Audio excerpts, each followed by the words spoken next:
Yes, yes, maybe. Hadn't heard from that person, hadn't heard from that person, or that one. Yes, yes, yes. So there's a couple of areas out here, especially on the lower part of the river, where we haven't heard back from people. And so the question that I had, does anybody down here have property on the lower part of the river, or just moved and bought it? Okay, yes. How about you guys? You got property on the lower part of the river? Yeah, I think I want to say this is right here. Y'all have erosion problems anywhere on your property? There's three places, two places on us, but then there's a place that joins us on the west side instead of major problem. Yeah. It needs to be that way. Is that on someone else's property? Yeah, on another property. Do you know who that is? Man lives there, his name is Dennis Krause. He's owned, or unless he's, I guess lives there with the option to buy or something, I don't know. So maybe right in here, Yeah. on the edge of your property. If, It joins us on the west, it's about a half mile long there. There's 3.5 miles, there's 3 major washings. so, one thing you have to do to get the erosion fixed is you can't just work with the landowner on one side, you have to work with the landowner on the other side of the stream as well. They own both sides. Are they on both sides? So that might, and then also, if you have erosion spots on you, a good way, if they were ever going to be addressed, would be to address that as well, because once upstream comes downstream. Herman, if we get a $2 million grant, what do you think? I don't know. Pretty good deal. Think about it. I just want to kind of go up and down the river real quick, just to kind of give that perspective. Yes, ma'am. I'm getting a lot of mayflies come up to the house, so that's a good indicator, right? Yes, that is. And you live in the lower part of the river? I was just before the bridge on 16. Right there. All right. Now, on the opposite side. Right here. Of the bridge, Okay. right? You live across from Copeland. Yeah, the mayflies are a good indicator of water quality, generally. Definitely. So it'd be interesting that there's a lot of mayflies down there, but the water quality is, it's been apparent for a long time. But then there are also a lot of other streams and rivers around that flow into the West Fork that have a better quality, that also serve as places that they can live and reproduce. All right, Courtney, I want to slide in and make that point. I want to talk about the up and down the river, because it's so different up and down the river, and to tie those together and thinking about community input, and that each one of you in here tonight, somebody comes from the headwaters and somebody is at the bottom. So I think it makes a good opportunity to hear about the different things up and down the river. And so far, we're pretty Fayetteville centric, which is okay, because that's where we are. So what else in Fayetteville area, that's our strong point, might be a good opportunity? Getting back to what Aubrey said there, talking about what you can do about the issues coming from Fayetteville would potentially be, you could, a hotline or even a web-based type of thing where if there is a major issue, that it's reported. And then so you could get into compliance, making sure that whatever builder or whatever was going on. I know at one point on the branch just south of Bud Walton, there was a sewer break, and I mean, it was dumping sewer into there, and I can't remember who I called, but it got taken care of within 24 hours. And so, but just, if something is seen, if you see a muddy river going down Center Street, which I've seen in the last 2 weeks, there's somebody that you say, hey, this happened, this is going on here, and then at least you try to get whoever's responsible to to comply with whatever rules may be in place. So maybe more resources or education.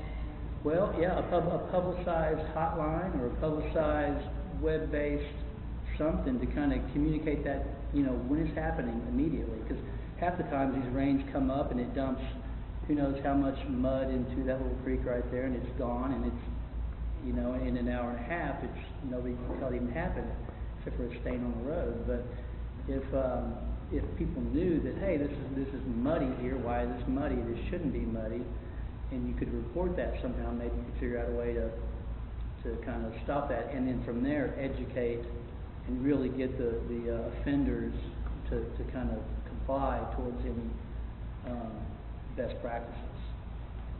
Okay. Hotline slash app or Perfect. There will be an Every now and then the college gets these projects. There you go. Yeah, it's always an app. All right, so we kind of talked about, construction. It sounds like that's something that y'all are concerned about, and low impact development practices, finding opportunities for those and encouraging that in the city.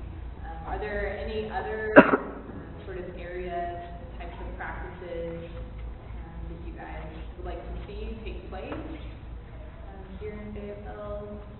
One thing that, as I said earlier, has been identified is invasive species removal. So that's something that we're, educating landowners about and have been working with them on a certain scale, to help them accomplish that. Go ahead, Aubrey. I was just going to say that, do you guys have a chance to get onto the property that was just restored at into the airport and actually take people on tours? Oh, well, that's great. We Great do. suggestion. And, in fact, I was looking at this, easel tonight, somebody had mentioned that very, opportunity, was it Brentwood? It was in Brentwood, yeah, on Saturday, we had a meeting like this in Brentwood, and that was also, we were talking about, a man who has a property there, it's getting restoration, and it might be helpful for people to see what that looks like, and that can be part of the educational process. Well, Sandy Formica led a walk with the Environmental Action Committee a week or so ago, 2 weeks ago, I guess now, and she told us how they did it. And, Oh, yeah, sure. It's obviously very expensive. They do great work. If you get a grant, and some of these landowners are willing to, after they see what's done and how effective it is, it's incredible. I mean, that stream in that portion now is a whole new world. Yeah, it is. If y'all haven't seen that yet, you can go to their watershedconservation.org, or we have an example at the table, different restoration projects they've done, before and after photos, and, write a description about the work, and it's pretty amazing what can be done. So that's what we're trying to do, Aubrey, exactly, is identify landowners who are interested in doing that, and trying to find the resources. Can I expand on that for a minute? Thank you. Aubrey, you were mentioning the Drakeville site. Now that I think about it, there's two things that relate. One, we want to use the restoration sites from the Watershed Conservation Resource Center as an example for landowners all throughout the Beaver Lake watershed, because there are a lot of property owners that have had erosion issues. They've heard about people that have tried to have some kind of restoration. They hear, the money went to waste because the restoration washed out. They hear it's going to cost a lot, so they don't even want to check in about it. There's a real hesitancy to participate. But what I've seen is people that see sandy sites get hopeful back. And they think, well, if it survived 3 floods, well, then maybe it would survive a flood at my house on the river where I live. And so that's one thing that we want to do. Is we want to take people to Brentwood. We want to take them out there to Drakeville and other sites in the future. And then the second thing was, I've heard the landowner out there, Jim Lucan, didn't mean to, but the restoration on the river took away public access to a particular spot where they used to go swim, what some people call it, and then I'd also say that other people go there to dump their trash off the side of the county road. Depends on which one to look at. It could go either way. Yeah, the trash always stands out. Certainly, I have seen people swimming there. But he did mention liking that site to be open for public access. But his problem was a legal issue of if somebody comes, if I allow access on my property for the public to go to the river, if somebody gets hurt, am I liable? I'm not a lawyer. I told him, well, we'd have to get one to talk about it. But I think there could be a chance. You can always be sued. But then the other thought was, what about the other side of the stream bank, and that's where the city has property with the airport. If that might be a better place for public to access, but I think that still has some difficulties. And so what we would need to find out, is that what you're thinking, that you want it to be a showcase where people can go anytime to look at, or does it need, because right now it has to be special, tour only? Yeah, or people float through and they don't bother anybody. But, yes, there should be a city place to enter the water and view it. And,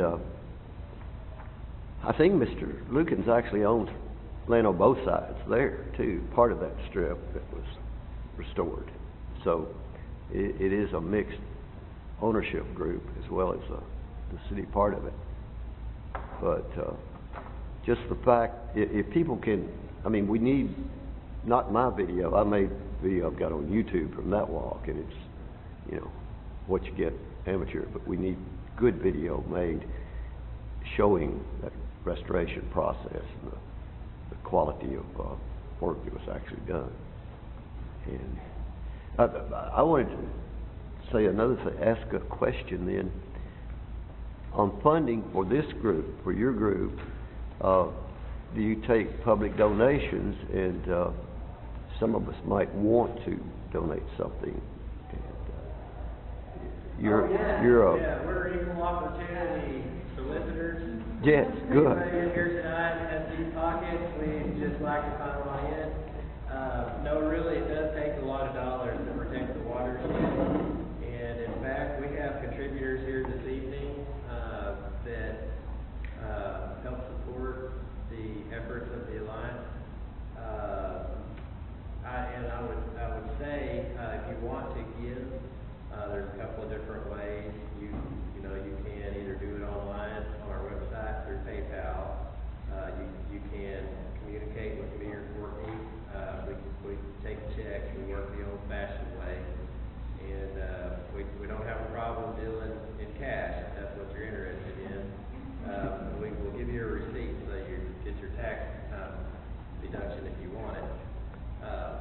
But the real thing that got me thinking about dollars to protect the watershed is that when you add up everything in the watershed protection strategy that's been developed, the programs are going to require 847 years to actually happen based on the current funding for watershed protection.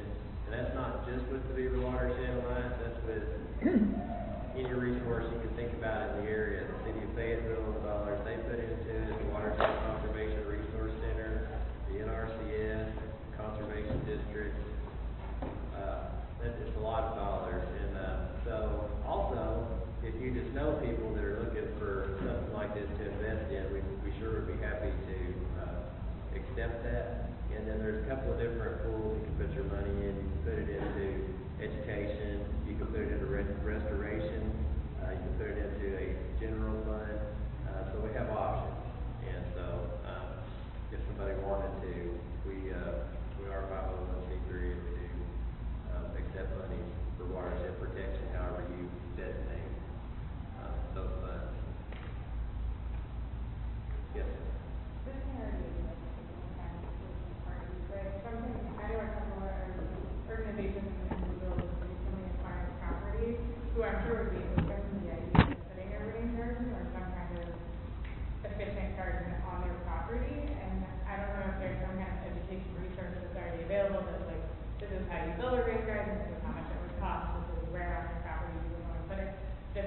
research like that can be created, and then if people are looking at how they want to build on their new property, they can make those kinds of decisions wisely. Sure, there are definitely resources out there. We have some information, and we are also available to come out and conduct site visits. And so if there's someone who had a question about their property, either had a concern, that they wanted to try and fix, or wanted to identify opportunities to improve water quality and, do things that are good, like plant native rain gardens, we are available to come out and kind of assess, like help you make a plan and give you some suggestions about where you could put the garden, how large it would be, give you more resources. It's a lot easier for us to know what should be done if we can go out and see it for ourselves. And if there's something that we don't know about, or if there's something we can't do, like we brought in some from the stream team to help us with the restoration plan, things like that. So we can go out and assess and then be able to go from there, get more resources, and help landowners, put those practices in place. Great question. Another thing, we have a person from a land trust here tonight that might tell us something about how they can use a land trust to help a landowner set aside some property that would be particularly riparian property and that sort of thing, acreage that would benefit the watershed. Yeah, sure. So we talked about how land conservation is one of those best management practices. Terry, I don't know if you want or give me a short description of what that opportunity would be. Sure, yeah. The Northwest Arkansas Land Trust is also a 501c3 local organization, and we work to provide permanent land protection services to landowners who wish to conserve their land. So there's some information over on their table if you're interested in learning more about kind of how and why to conserve your land. We also have a website which would probably answer a lot of your questions about how we work. And that website is also on this brochure if you pick one of these up. But we actually have 3 easements along the West Fork right now, and another one in the works. So Where's number one? Where do you want to start? there's one in Brentwood. That Stream restoration. restoration. And the other restoration, the Lugans. Right on down here, the Lucas. And the other one is Dead Horse Road, which is going to be a restoration. Right on down there. And possibly on the Kessler acquisition. Oh, that's right, John Kessler. Yeah. So then, and the incentive to conserve land on a stream restoration.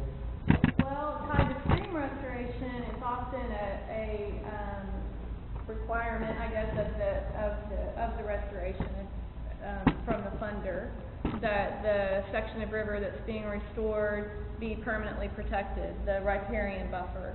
So, how far out from the banks it goes kind of depends on the landowner. Some decide they want to go ahead and fold in their family farm and keep it protected for agriculture use, or the forested area next to it, but at least the riparian area that received the restoration gets put into permanent conservation easement.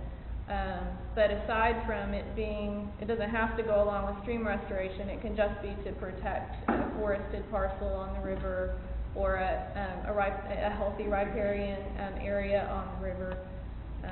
Family farms, ecological areas, scenic view sheds are all part of our mission to conserve. And Does that prairies. cover it? Is that good, huh? And prairies.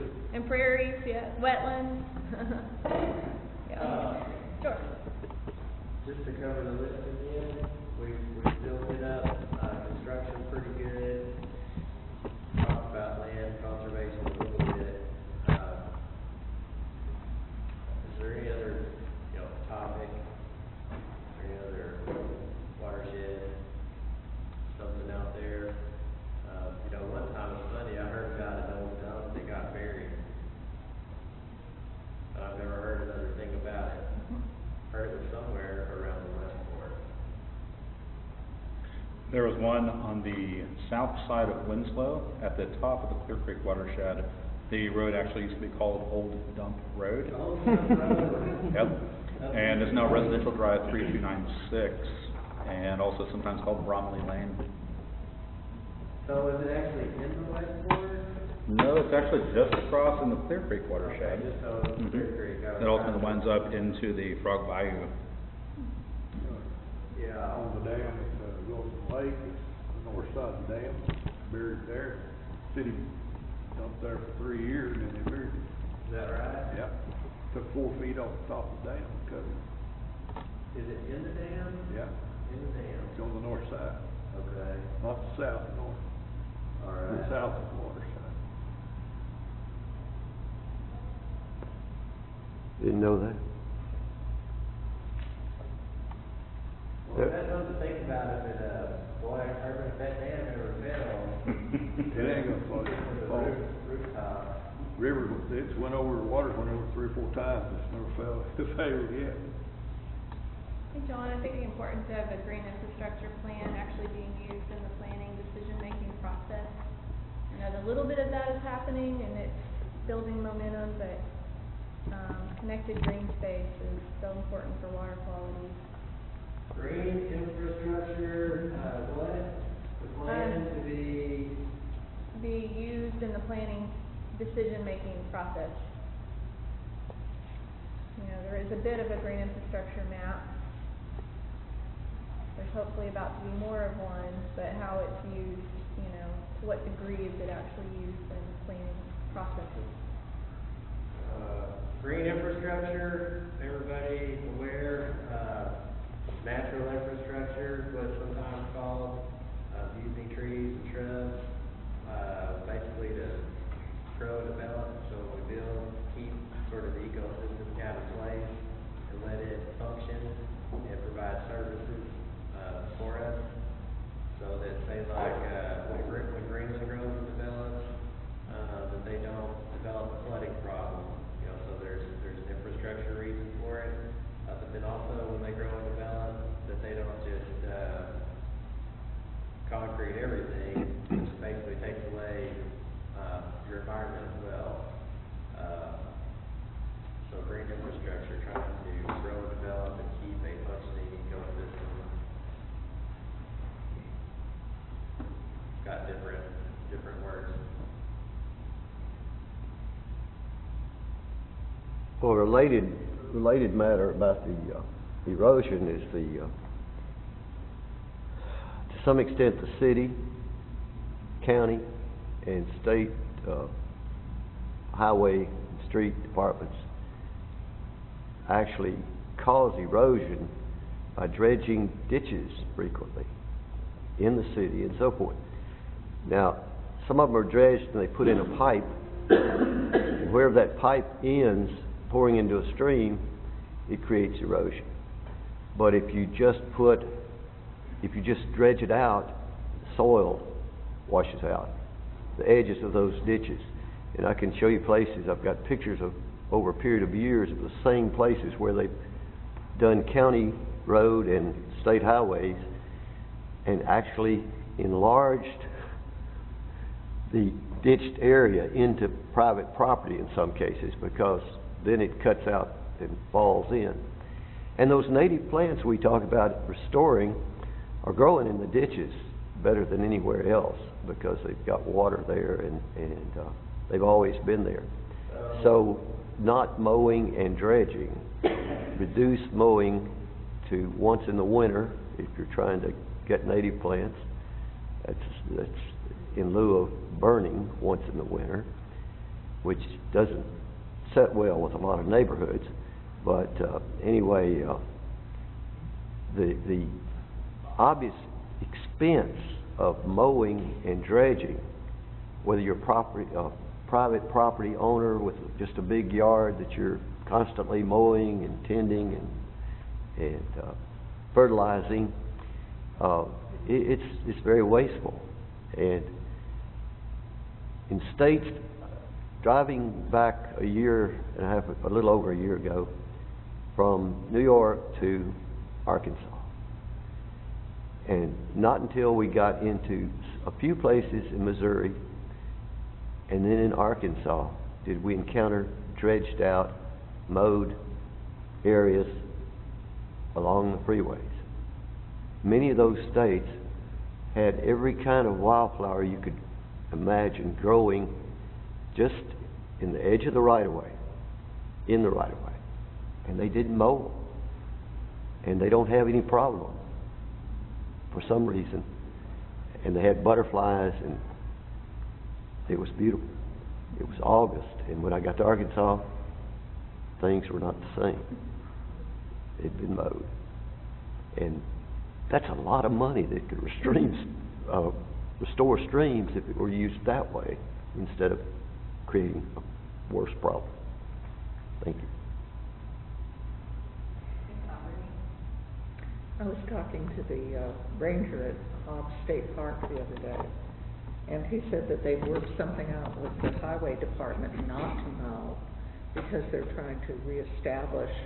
There's some very beautiful coneflowers, echinacea, on the side of the road as you approach Hobbs. They have very droopy, sort of lavender pink petals on them and so forth, and there's Escalapia and a few other really spectacular wildflowers. And they've really had to negotiate it so that they don't mow or don't mow as far into the right of ways. From my accident, we made the talking to, don't put them in touch with the city of Fayetteville and county government. Well, it's a hard educational process to get people to just. They don't want big blue stem and little blue stem and eastern gamma on their property. They want something this tall that they have to actually spend half their weekend mowing. We don't know why. Courtney, do you want to see if people have some more comments and try to... Yeah, sure. Try to wrap that. If you need to click, I'll give it back to you. You don't need it. Harsh, huh? Does anyone else have any more comments, I guess? Anything? Yes, Barbara. I know you had this from the very beginning, but it seems to me that it's worth repeating. Your number one is invasive species removal, because within the city of Fayetteville, and this is true on public as well as private property, we have an enormous amount of bush honeysuckle and privet and Japanese euonymus and other invasive non-natives that, unless we're all working at removing them, the birds are going to bring them back. I think that's just something worth emphasizing is removing invasive non-natives. Is there a particular area that? Well, every time I go out on the trails, Okay. I notice that. I think probably the most obvious area is between Center Street and Martin Luther King. Okay. So But it's along everything. Inglewood? The parks, the trails. On